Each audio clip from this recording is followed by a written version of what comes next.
And as we continue further into the pandemic, it is clear its effects are not equal across all racial and ethnic groups. In fact, African Americans are disproportionately affected by it. ABC 10's Monica Coleman here to explain how African Americans are being impacted.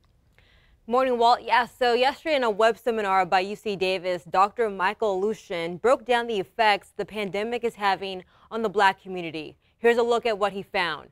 Misinformation early in the pandemic claimed that African Americans were immune to the virus, leading to many not getting tested or seeking medical help when symptoms arose. There's a lot of years of historic mistrust in the medicine due to Blacks enslaved being used for research subjects against their will. For example, the Tuskegee experiment where Black men unknowingly were given syphilis.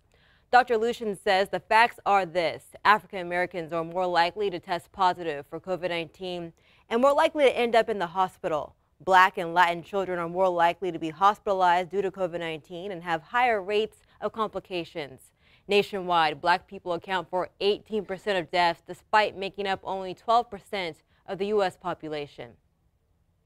But why is this? Dr. Lucian explains that social determinants of health tied to racism plays a role. Access to some of the things that can prevent the spread of the disease, such as the PPE inadequacies and masking and understanding of what really is the risk from these COVID. Then access. If you're unemployed, you may not have access to health care.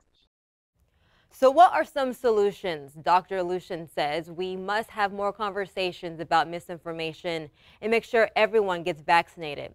Coming up in the next half hour, we hear from a woman who says she continues to experience the effects of the pandemic and has a powerful message for those who look like her and might be going through the same experience.